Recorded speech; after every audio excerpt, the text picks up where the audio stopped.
Здруженијето Доверба од Куманово денеска организираше завршна манифестација од проектот Заедно сме посилни, преку врсничка едукација до здравје и ненасилство.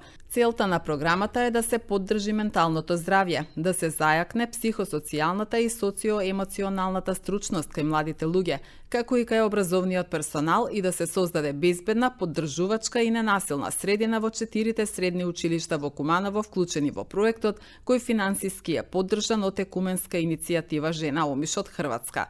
Проектот не е само збир на активности, туку доказ дека кога младите имаат простор и поддршка, тие создаваат свет во кој сите сакаме да живееме, истакна раководителот на проектот Дивна Јанкова од Здруженијето Доверба. Имаме вклучено во 3 групи, по 24 ученици во прва, во втора 24 и во последната 18. Да разграничам кои се групите. Првата беше, вие дојдовте за ментално здравје, беа како обучувачки, спремни и своето знаење го пренесоа во своите средини. Обучија над 300 ученици. Значи, тоа беше во период кога се случи трагедијата во Кочани и право време, јас и денеска се наежувам затоа што беше тешка улога наша да ги зајакнеме, да ги спремиме и да бидат подготвени за она што ги чека во училиштата. Знаеме дека беше голем стрес, напнатост и во вистинско време учениците го направија својот дел, направија 10 работилници во Перонаков, во гимназија Гоце Делчев и во Наце Буџони, каде што најмногу работилници се одржа. И беа присутни многу деца, многу дебати, многу емотивни теми беа разработени дури до депресија, за секакви можности на анксиозност и за справување со такви состојби. А во Киро Бурнас држаја 2 обуки за ненасилна комуникација и медијација.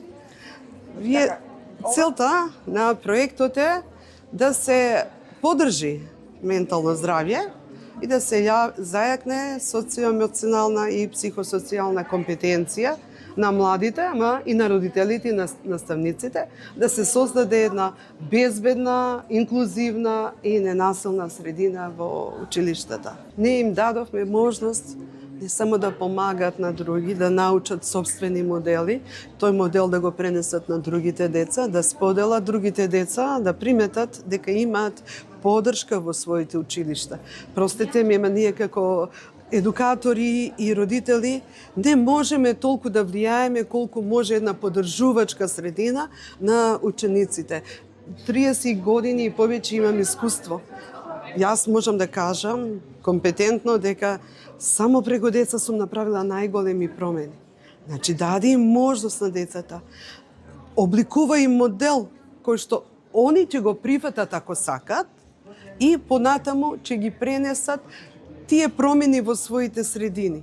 Само така сум постигнала да се намали насилство во матично училиште во кое што работев многу години, и во основно и во средно. И сега продолжуваме давајќи им можност да овде се едуцираат и сами изберат модел, како конкретно сега, преку креативен израз, да упатат пораки за емпатија, поддршка, инклузивност, кои вие сега ќе ги проследите. Многу јаки и јасни пораки. Умеат децата, само најважно е да знаеме да ги слушаме, да ги разбереме и да им дадеме модел позитивен, прифатлив за нив. Ако е прифатлив за нас, не мора и за нив. Заедно го обликуваме онај, како што и овде направивме. Креативно, они избраа форма, начин како да го изразат. Откако ги предадоа и ги разбраа оние проблематики што ние ги планиравме во рамки на проектот. Ама, директно во своите средини влијаја навистина како прави амбасадори на мирот и на ненасилство и на пружање поддршка. Вие знаете дека Доверба работи со години се мозаик по мозаик. Минатата година работевме за помош на жртви на насилство, преку неми сведоци, ние почнавме и пред кампањата на Мак Петро, понатаму учениците побараа повеќе да се упатат, да можат да бидат поголема поддршка за проблеми решавање социоемоционално и за ментално здравје на своите другарчиња.